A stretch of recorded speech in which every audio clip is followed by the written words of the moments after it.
Welcome to the Mind Your Own podcast with Aaron Sorensen and Sausha Durkin, where we stick to sports, except when we're not.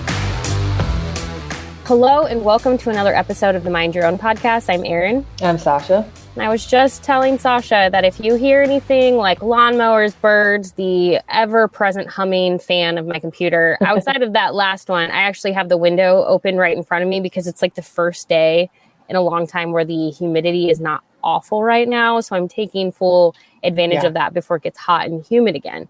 So just everyone bear with me because I don't care. It was gorgeous outside this morning too. I just started training for the running things I have coming up at the end of or beginning of fall, and it was perfect for it. You're doing market to market, right? And the Halfsy 2 weeks later. I'm also doing the Halfsy. Really? Yeah, I don't know. I was kind of the belief system that like if I never run another half marathon again in my life, I would be just fine. I've done it now quite a few times where I'm like, I've checked that off my bucket list. I'm good.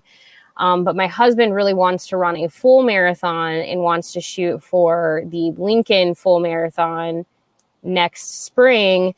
So his thought process was if you do the Halfsy in November and then you continue that training on into the full, you take like a little bit of a break where you're not running like, really long runs through like December, but then get started again in January. That would be a really like just natural way to build up to a full, but he doesn't want to do it alone. So he asked if I would sign up. I was, all right, I guess. To be honest with you, the healthiest I've ever been in my life is when I have been consistently running. But Same. the time is a doozy. That's probably the biggest hesitation for me. It's just like, how am I going to do that through football season? Yeah. Yeah. My default workout partner is the most she's ever run is a 5K. And she was like, I'd really like to, I was like, I'm already training for market to market, which I kind of treat like I'm training like for a half marathon anyway, just because mileage wise, it just makes sense. Yeah. And she was like, I'd love to run a half marathon. And I was like, well, it's like 2 weeks after market to market. What the hell? Why not? I'm already going to be training anyway. Just kill two birds with one stone. But I've also been looking for something just to like relight the fire, because sometimes you just get bored with the things that you're doing. And I was like, I love how I feel when I'm training for some kind of running event. So just, whip myself back into running shape, I guess.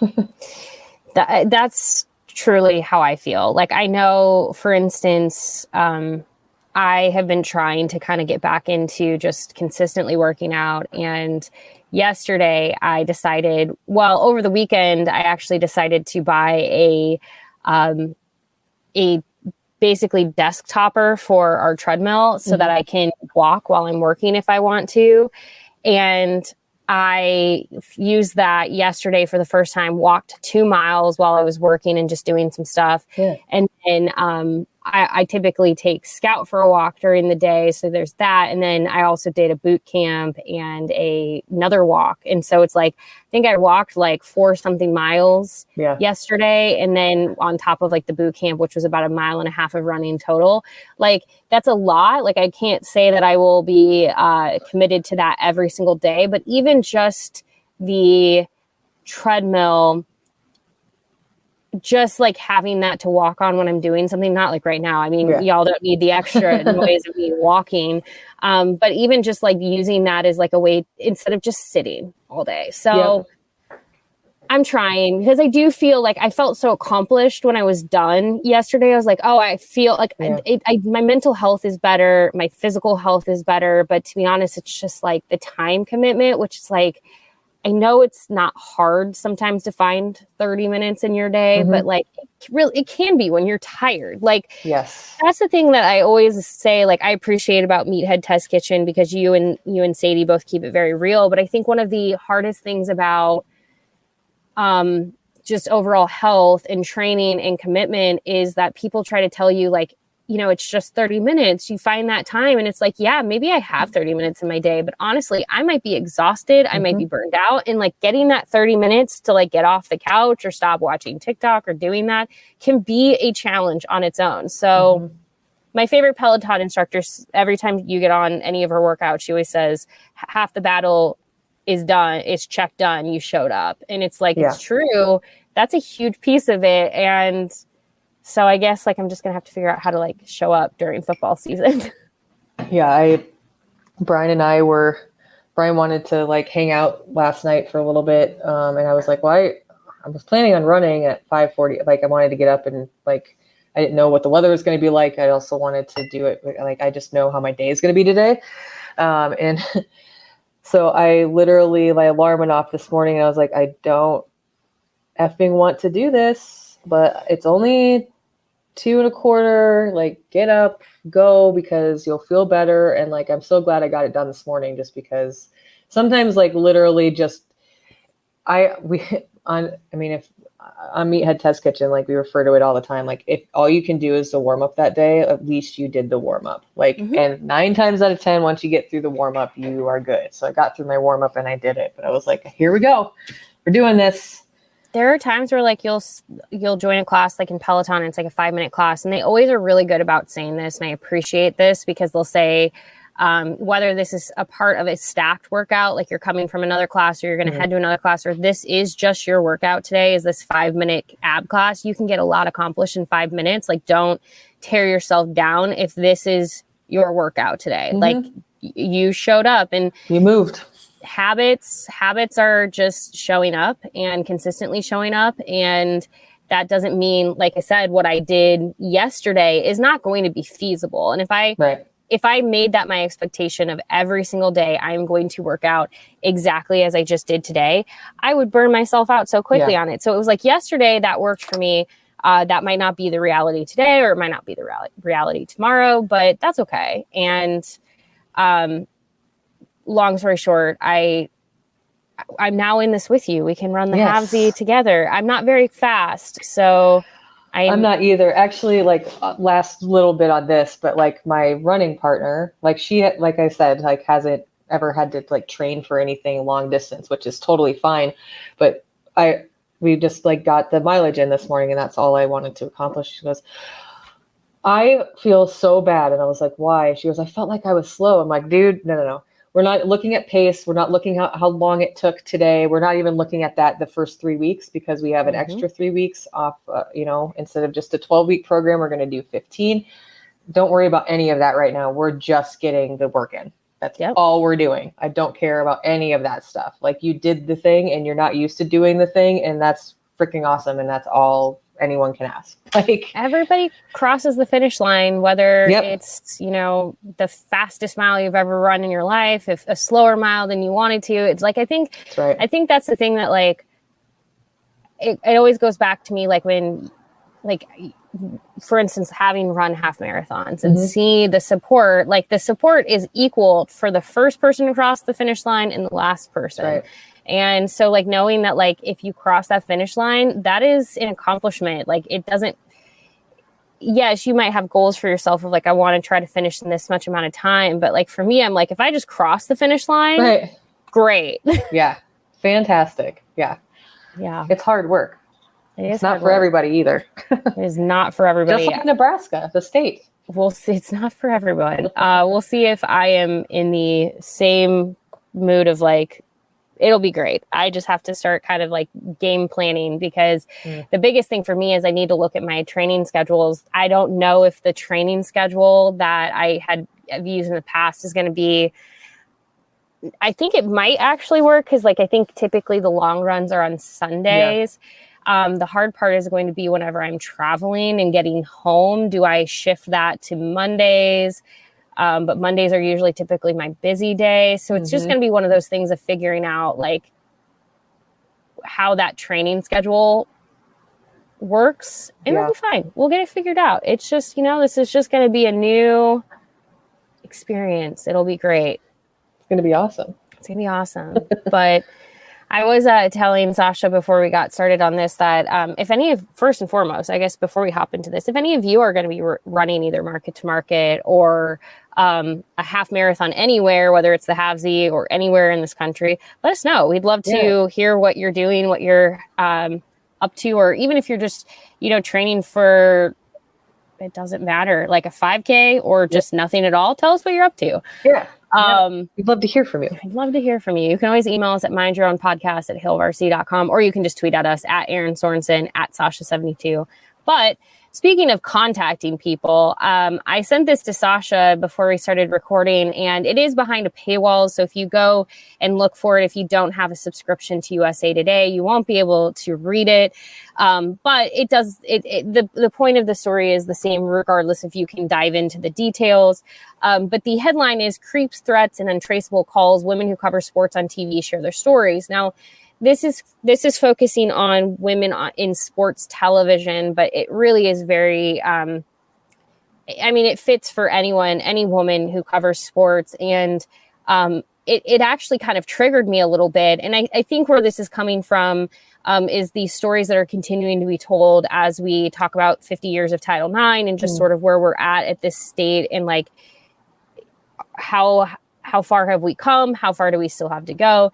And in this case, they're talking about, these are individuals who are on television every single night. They're covering high level games. They're covering everything from high school football to NASCAR and beyond. But they are still getting absolutely just harassed over everything. And as women working in sports, both Sausha and I can, back this up of what you face stepping into this world. And one of the most frustrating parts to me is people always, when you bring this stuff up, there's always a group of people who go, well, if you don't like it, leave. If you don't like that, just don't be in this job or go do something else. And it's like, I just don't know if like that is always the reaction that somebody should have, that like, hey, if you don't like being harassed for all of these different reasons, just don't do a job that you love. But I guess I'll start here because like, I think, and this is what I was saying to Sausha, a lot of people I think kind of go, well, things have gotten better for women in sports. And the answer is yes-ish. But at the same time, there's so much work to be done, because I recently saw this about a week ago. It was tweeted from the Galvanized Twitter account, but it said, We have had numerous galvanizers reach out about a young man who asks you to be on his podcast and becomes aggressive and inappropriate. I've spoken to him and he denies this behavior. Please be wary and reach out if you have any questions or concerns. He will begin professionally by just quote unquote connecting. Laura then on her personal account said, as always, when I post messages like the one below, if you're wondering if it is about you, it is. It is. Step 1, circle the women to find out their stories and name you privately. Step 2, I name you publicly, and that step is now next.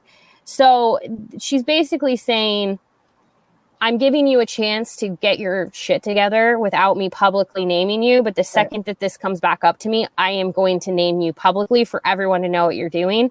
And some people might say like, well, why not just name this person now? I think oftentimes the way I have learned from Laura is that she gives people an opportunity to redeem themselves. Oftentimes they don't, but she at least gives them that opportunity. And long story short, I saw that and I'm like, this is so horrifying that you can be a woman working in sports. You get invited on a podcast. Like, you think like, I know for myself, when I was getting started, if I got invited on radio shows, podcasts weren't really quite what they are today. But like, if I got invited on a radio show, that was so exciting. But like, I imagine if I had showed up to be on that radio show and then getting harassed or getting spoken down to or treated badly, like how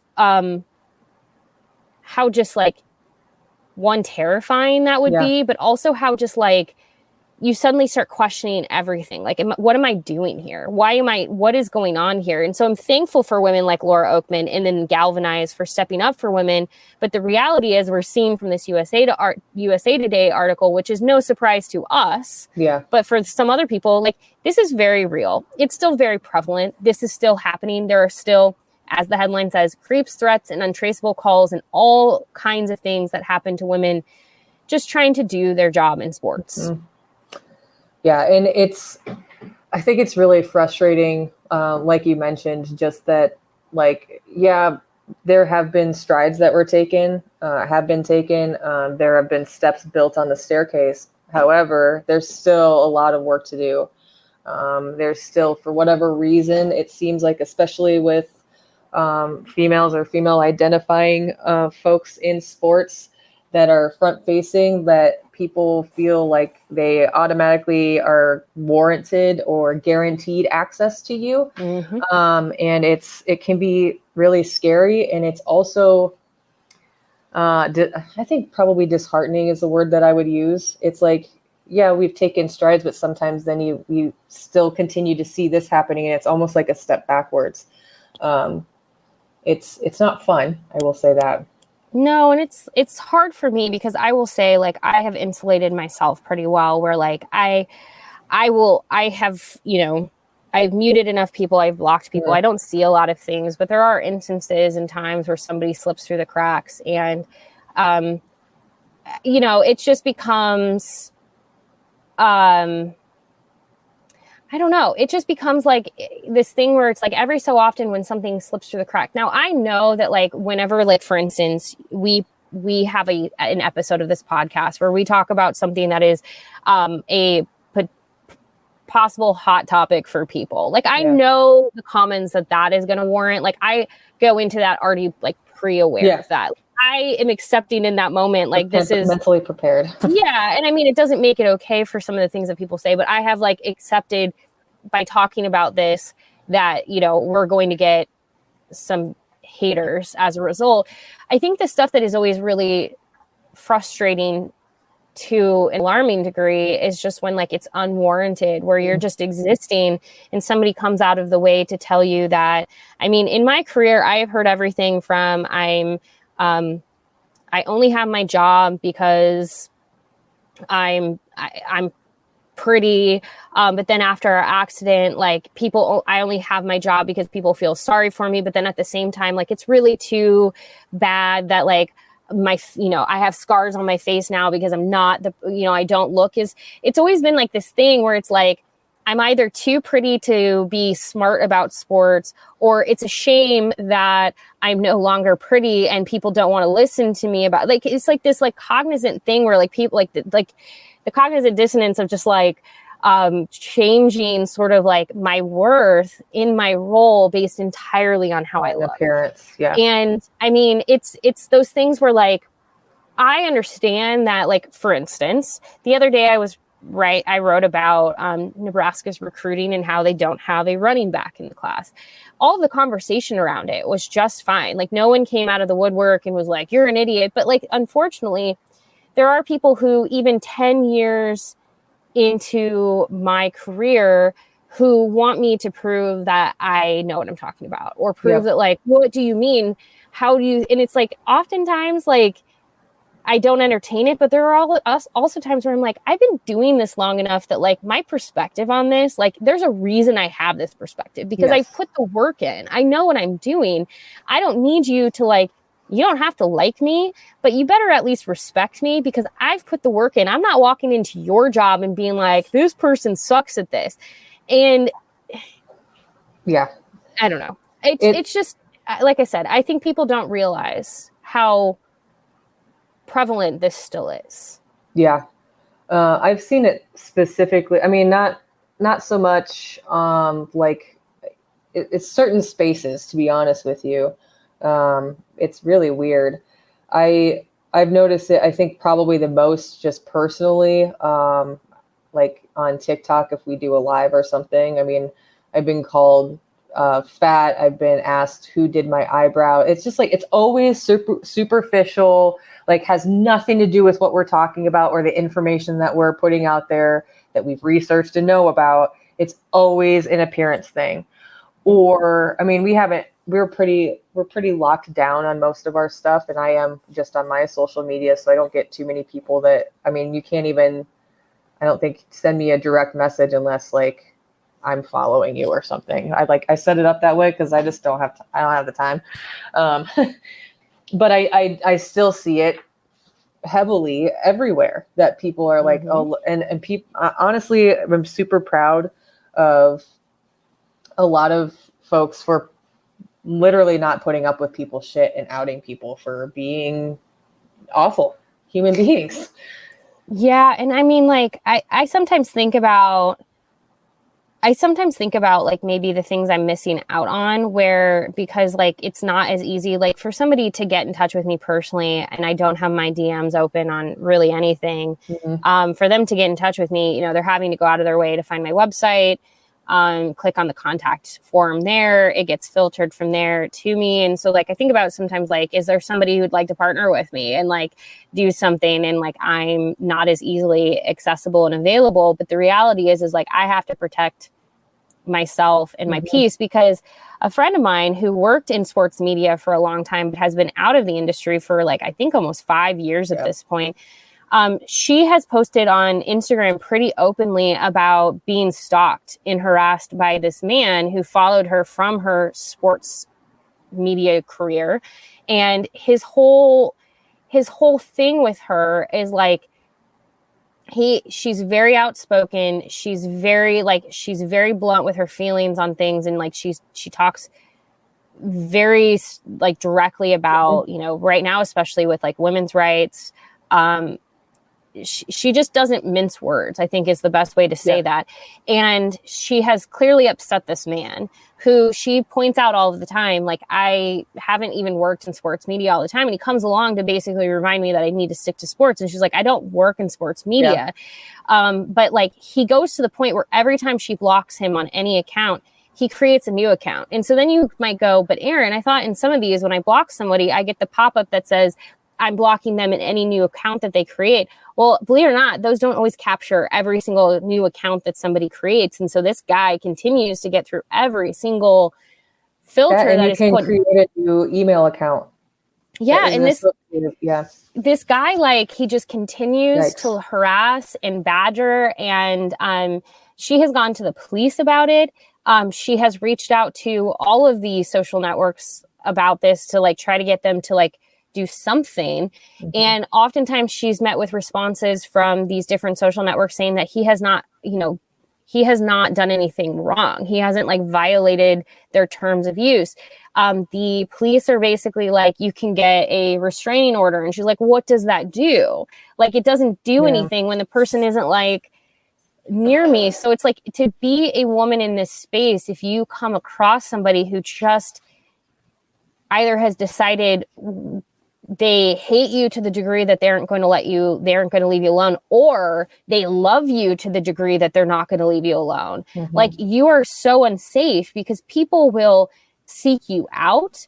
People will, they will find out as much about you as they can. And like, you could go, well, then don't just be on the internet, which is really difficult to do when your job has so much of the internet, you know, involved in it. Yeah. So I just, you know, I see that of like, it makes me sad how many women are still being stalked, harassed, finding people creeping on them when they just are existing to do their jobs. And that the answer is always, well, then just don't do this job. But as my friend is an example, it literally doesn't matter if you leave at that point. If people have become obsessed with you, it is unsafe. It is unsafe to be a woman in the world. And it doesn't matter in sports. It doesn't like, sports are particularly dangerous because they have been, like so many other industries, I should be clear, but like sports, you think about, predominantly male dominated. It has been something that women have had to consistently find footing in, just like people of color find space in, still just clawing to find space in this world. And what do we often see as pushback when people start to find ground and footing, and it's like, well, I don't want you here. Yep. So I just, it's one of those things, I see that headline, I'm like, well, I'm not surprised. Yeah. I mean, I say it all the time, but social media is both like, it's a blessing because you have access to information readily available at all times to you, but it's also a curse. And I shouldn't say social media. Like, I mean, you do have information. I mean, the internet, really. But it also can be a curse, because then, depending on what you're willing to put out there about yourself, people have access to you that they never had before, or think, like I said earlier, that they're guaranteed that access just because you happen to be in a space that, whatever space that they either want you or don't want you in. I think specifically when it comes to sports, and we've talked about this a ton over the last 2 years, but of this podcast, I should say. But just, I feel like the access adds to sometimes the imposter syndrome, because sometimes, regardless of if you believe something about yourself, when it's said over and over and over to you for a certain amount of time, sometimes it's hard to not start believing those things about yourself. So, when someone comes that attacks and says, what do you know? You're just a girl. Or, you didn't play this, or you didn't compete in this. How would you know? That stuff is okay, did you? It's really hard not to sometimes get defensive about that stuff. And it's also really difficult sometimes to protect the spaces that you want to occupy, whether that be, social media or sports or whatever. When you constantly have pushback, or you constantly have, as the article said, creeps coming after you, sending, trolling messages, or, sexually suggestive messages. That stuff still happens all the time. So I think that's kind of the reason we wanted to talk about this today, because it does still happen, whether that it's happening to us or not. It's happening to other people. It's still a thing that's happening. Yeah. And, honestly, I would even take it beyond, it's just not even women in sports media. It's just women in media in general, because I was looking in women in general, because I was looking at my TikTok, and actually 2 very fine examples right here of 2 women that I follow. One is a young woman from Iowa who just moved to New York City. She wants to be a comedian. She shared a story of how she was waiting for the subway the other night, and this man was creeping on these young women. It made her really uncomfortable. And so she turned off her music, kept her AirPods in, but was instead listening to what was going on there. She could hear them telling him to go away, to F off, to leave them alone. And she's kind of sitting there on this, subway car of all of these people, and no one is doing anything. So when these young women don't, reciprocate anything toward him, he turns his attention toward this other woman, and she gets upset, and she's like, why is no one is standing up for this? And so she gets up and basically goes and gets in his face and tells him to leave everybody alone, that hey, all of these people, and she's prepared to get off at the next stop, get these women to go with her, and just band together. And thankfully he got off. But her frustration was there is this train of all of these men sitting there watching this happening and saying absolutely nothing, just watching it.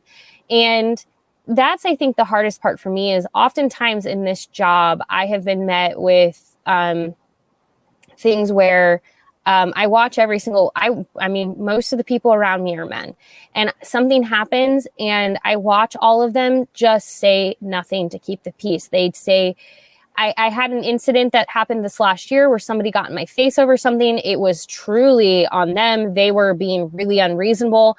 All of these people watched, and you know what they did? They waited until the situation was over and then walked up to me and asked if I was okay. I don't need you to ask if I'm okay. I need you in the moment, because you clearly recognize what happened was BS.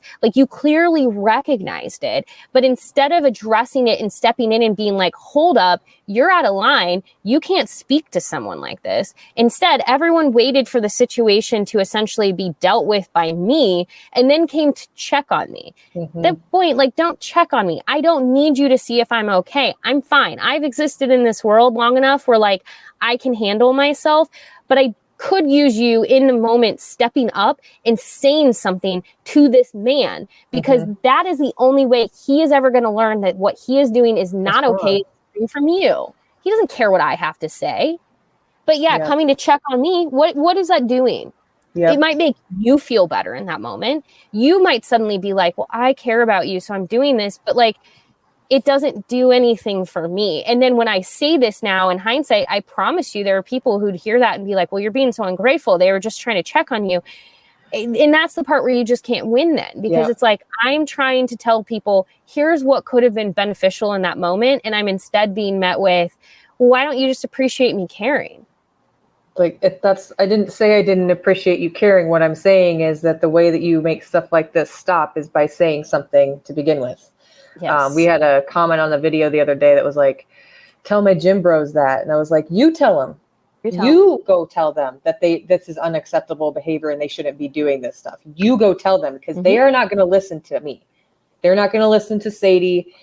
This individual that got in your face doesn't obviously respect you enough to want to hear from you, because otherwise they would not have gotten in your face. They're not going to listen to us. You've got to be the one who says something.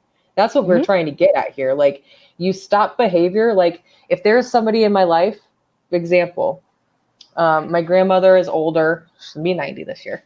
But there is a behavior that she repeatedly did over and over and over and over and over and over and over again. It's like, finally you get to a point where it's like, I respect you as an elder. However, this behavior that you are repeatedly engaging in is not appropriate. And it's very disrespectful to other people around you. No one else was going to say anything to her because they thought it would be disrespecting her as their elder. But I was like, but she's not going to know that this is not appropriate if someone doesn't say anything to her, especially if it's us as her family. Like, she's not going to listen to some stranger come up and say that to her. She'd probably be very defensive.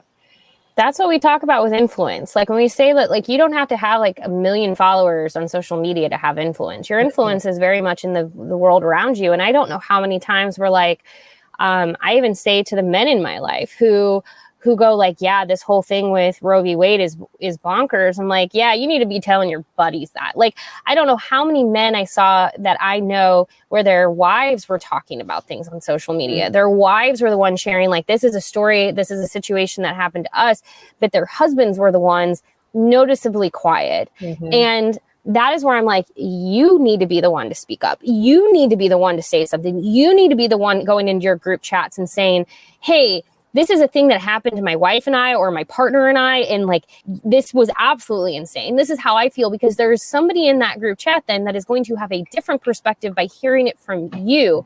Because oftentimes women are chalked up as being over emotional, unreasonable. There's all of these like adjectives that get assigned to women for just existing. We're too loud, we're too this, we're too that. And at all times, it's just like, what more can we do if you're not going to talk about it? So when we talk about allyship, like, that is a big reason that we're so adamant that like men need to speak up. And it doesn't have to happen necessarily on social media. That's why, like, when we talk about influence, your influence honestly could be the most influential in your friend group. Yep. Or with the family member. Like, it does. And these conversations or speaking up does not have to result in an argument. I had somebody over at my house the other night after our hockey tournament that made just a really shitty comment out loud to some kid that happened to be out in the street. And I was like, absolutely effing not. You are not going to do that in my house. And he did one of those, like, backed up a little bit, like, oh my God, I was just joking. Like, it's not a funny joke. You don't get to do that. Like, I'm sorry, but I'm going to call you on your crappy behavior. That was really dumb and insulting. Like, and also, like, here's the thing. 'Cause like, even in kind of a similar vein of that, like, even like recently at work, I had a conversation where I said something where I'm like, no, don't speak that way. Yeah. And oftentimes, especially when a woman speaks to a man in that way, where you say like, hey, they act like, oh my God. Oh my gosh. Like, I was just joking. It's like, no, you also though need to be able to take feedback from women where you hear us as, I'm giving you this opportunity to learn here, instead of like, she's being unreasonable. Yep. And I have found in my career, the people who think I'm the most difficult to work with tend to be men. And a big part of it is they don't like that I essentially don't just like take shit for the sake of taking it. Like, I often push back on things. I often ask why. I often want to push to be better. And there are people who get real uneasy in that situation. And it's like, I always find it interesting where I'm like, people take pushback as mean. And that's the part for me as a woman in sports where it's like, just because I push back on something doesn't mean any piece of what I was doing was mean to you. Right. In fact, it wasn't at all. But because that is what you associate it with, I've now become the villain. Right. Yep. It's, standing up for something that, you believe is incorrect or like should be corrected or should be discussed is never a mean thing. But I feel like a lot of times, like you said, like coming from a female or female identifying individual, like in a space that is predominantly men, it always is. It almost 99% of the time is always perceived that way. It's like no criticism can come from us. Like, it's like, no, I'm trying to say, like, maybe this is something that could be improved upon. I had to have a conversation with somebody not long ago about like, hey, maybe we don't refer to people who, happen to be women as girls when they are at a certain age. Like girls, it's kind of offensive to some people, if not most people. And it was, there was offense taken. He's like, this person was like, I don't know if I didn't know. I was like, well, I'm just trying to bring this to your attention because I assumed that maybe you didn't know that was something that may be inappropriate. You don't know what you don't know. So exactly. When you're presented with new information, it's always about how you take it, because I think a lot of people don't even realize like just the sheer, and so if anyone's listening to this right now, for instance, and you are unsure of this, I am happy to, I have this conversation quite a bit with people that I work with. Girls is typically like through high school, and not typically, it is. The definition is essentially through like, so if you're talking about sports, girls sports are through their senior year of high school. The second they're a freshman in college, it becomes women's sports. It's black and white. Same thing with boys and men's sports. Through high school, boys, college, and beyond is men's. If like, and like, there's also layers to this where like a lot of people, and I actually still catch myself on this one, is, hey guys, guys. Yep. Because that has become such like just slang in our society, but there's a lot that can get wrapped up into that, where it's like, why are we addressing a group of women as guys? Yeah. So like I use things like, I try at least, hey y'all, hey everyone, hey all, like just trying to be more mindful of the way that I address people. And that is something that I'm consistently working on. But when we talk about making, whether it's sports or workplaces or anything more inclusive, it's not hard to take 2 seconds to like stop yourself and think, wait, instead of saying it that way, I'll say it this way. Or let me think about how I'm addressing this group of people to be as inclusive as I possibly can. There is no harm done to you by doing that, by trying to be inclusive and by being mindful that, if like somebody came to like in your mentions right now after this episode and said, hey girls, just listen to this, I would mute you in a heartbeat. Like it is massively offensive to me when somebody calls me, a 34-year-old woman, a girl, because I'm not a girl. And like, people go, well, what's the equivalent of, hey, if I'm saying like that guy over there, technically it is a gal. That gal over there is technically, but if you're like, well, I don't like that, well, then you've got to change how you speak. Like I understand that that's awkward and can be uncomfortable, but it's really not hard. Oftentimes I just don't even use, I'm just trying to change how like I use gendered language in general. Instead of like saying like, you can just say they, you can just say that person over there. Like it's not like that big of a deal to just say like, I was talking to that person right there. I was talking to them.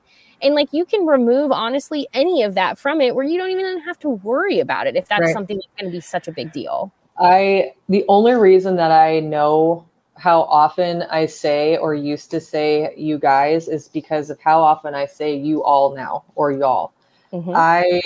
I think we had this conversation around a year ago. And since then, since you said that, because of this podcast, I was like, oh my gosh, I really say that a lot.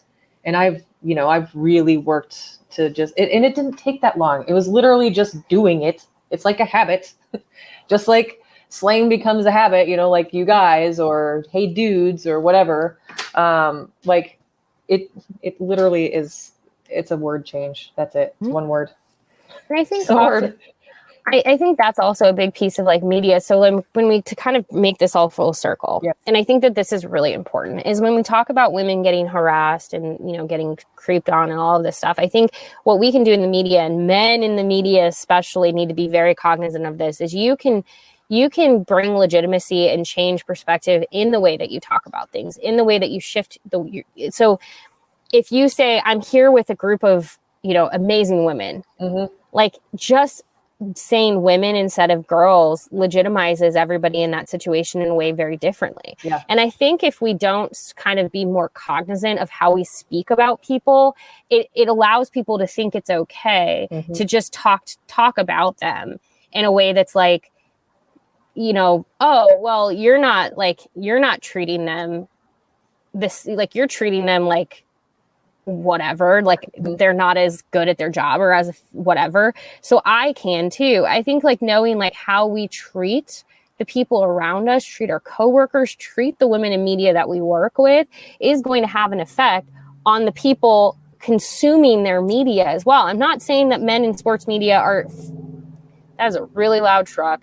I'm not saying that men in sports media are like to blame for women getting stalked and harassed. Not at all. But I'm just talking about like when, you know, we speak about allyship and the power that people of privilege have in spaces, you can make a big change where somebody sees somebody in a different light because of the way that you speak about them and the way that you legitimize their words and their existence within that space. They don't need you to, you know, they don't need you to say they deserve to be there. They deserve to be there, but they just need your support. Like just supporting is a huge deal. Yeah, 1,000%. And I think that's the easiest way to, you know, like, I know that sometimes maybe calling people out on behaviors is uncomfortable for some folks. And that's totally, like, I totally understand that. So, you know, another way to be an ally or support the people around you is to do exactly what Erin just said, like just the way that you speak to people or about people. We had this conversation. We kind of mentioned this like a few episodes ago, just like the conversations that you have about people when they're not around can impact other people's like outlook on who that person is. So like, or even about yourself, like I think is what we were talking about on that episode, but like your words do matter. Words matter a lot.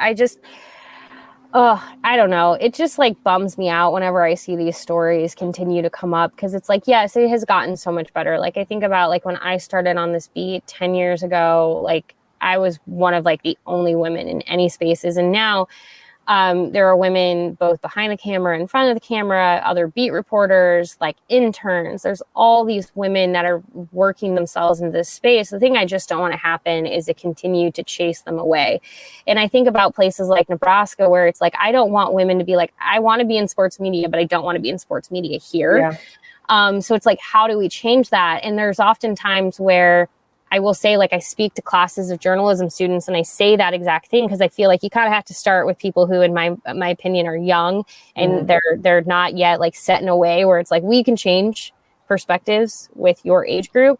But I'll be honest with you, I'll even sit in big classrooms and say that, and I can see the young men who recoil when I say that, and I'm like, I'm not attacking anyone in here. Everybody in here is all deserving of the same opportunities that they work hard for. Like, it's like, I'm not saying that, but it's like the second you start to be like, we need to hire more women, we need to hire more people of color into these spaces, it is without a doubt almost met with like, you're just trying to take jobs from me. You're just trying to say that I don't deserve this. And it's like, no, it's not what it is at all. And I don't know how to explain to people that making the pool of candidates more diverse does not take away from you. In fact, it should then tell you, if you get that role, that you are the best candidate. Yes. Because eliminating people from being like within that from eliminating people from having the opportunity doesn't mean you are the best available option. Or you were the best option. Right. It just means you were the best available option. Yep. Like, what is that? How you want to get ahead in life is knowing that like I did it because I I essentially made sure that there were other people who couldn't be a part of it. Right. Exactly. I don't know. I just, I hate that. And I hope for so many women, like, I hope that this gets better. I don't think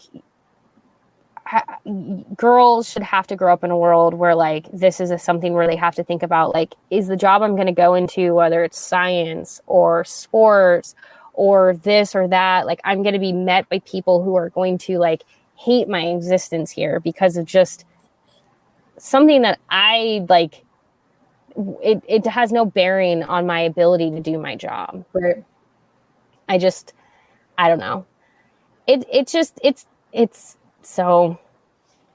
so hard. And like, I hate watching content creators too, just get like absolutely torn down, especially women, for just existing. And it's like, we could go on forever about this and I won't, but it's frustrating and it's sad. And it's, I think that, the reason that we continue to have these conversations, like, I mean, if you don't talk about it, it doesn't just go away. Ignoring a problem doesn't make it disappear. It's just one of those things that for everyone listening, if we could give you anything, just like be mindful of like, just keep an eye on things like in the world. Like, as you see this, like sometimes like if you just open like the replies to people and you see what some of, like some women and some people of color face in this industry, as far as like what people are so openly willing to say to them, I think just being aware how real and how prominent this is, like, not like, I was so proud to be a part of that Title IX special, and I still am, for Nebraska Public Media. To see how far we've come in 50 years for women in sports is amazing. But I say that as, we're not at a place where we can go, well, we're done. Like, we've done everything that we can, time to move on, because like Title IX isn't even just about sports. In fact, Title IX wasn't introduced as sports. It was about education opportunities. Mm-hmm. It was about providing the same opportunities for women that were granted to men. And that is across the board in academics. It's not just athletics. Now, it had a big piece in athletics, but like, yeah. I mean, there's so much more to be done. There's so much more to strive for. Women should be safe on college campuses. They should be safe from being harassed and sexually assaulted and raped in spaces that they should be allowed to freely exist and learn. And that is not even pulling in the sports side of it. So then you start to bring in the sports side, where it's like women should be free to not only get their education, but to participate in sports without having to deal or worry or be concerned about without any of this other stuff. Like, if you just think about, like, I don't know. I just think about like how many men, when they gave those like college campus, like safety things, really sat there and as they were walking on campus, really actually made note of the blue lights and ever thought to themselves, if I had to press a blue light, it says that a police officer will be there within 60 seconds, but how likely am I already going to be abducted or dead by that time? Like, those are always the things for me where I'm like, yeah, those blue lights are great that they exist, but are they actually going to even do anything? But like, I always wonder, like, how many men actually thought about that on campus? Like, how many men are like looking at those blue lights and going like, that's the only safety measure, at least at the time. Now you have phones, but even then it's like, I digress. I could go on forever, but it's just like the world is not a safe place for women. And unfortunately, when we see these stories about just like the harassment that women on television are still getting, it's like, of course, it's not fixed. Yeah, it's really frustrating. So we're going to keep talking about it. I could just go on and on forever, but we'd love to hear from you. You can email us at mindyourownpodcast@hillvarsity.com. You can also tweet at us at Erin Sorensen, at Sausha72. We appreciate you as always. We've had a couple of pretty heavy episodes recently. I think it just kind of ebbs and flows, to be honest with you. There are times where it's like, things are lighter and brighter and happier, and there are times where it's just not. And you know what? I think that's pretty typical of life. So we appreciate you going on the ebbs and the flows and the ride with us. What will we talk about next week? Who knows?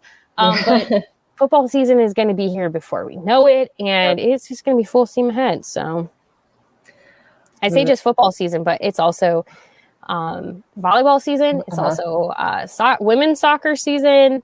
There's so many sports that like Nebraska doesn't have that I'm not even like cognizantly aware of, where I'm like, who else plays in the fall? There's probably, I know a lot. I know lacrosse plays in the spring. So not lacrosse, unless women's lacrosse. No, I don't think so. I think they're all in the spring. I don't know. See, look, I have so much to figure out. What other sports exist that I am not aware of? We'll figure it out, and maybe we'll talk about it next week. Maybe we can talk about random sports that Nebraska doesn't have and why we wish they did. There you go. And then we'll send that episode to Trev Alberts and be like, here's our thoughts on any future sports that you might be able to add for Nebraska. Like, I would love a women's hockey team. That's just, look, I'm just saying. That would be awesome. Somebody wants to throw that out for Trev. I'm on board. I'll sign the petition. Same. So, well, we appreciate you as always. We'll be back next week. Be sure to be kind to yourself, be kind to others, and we will talk to you later. Bye. A Hurrdat Media Production.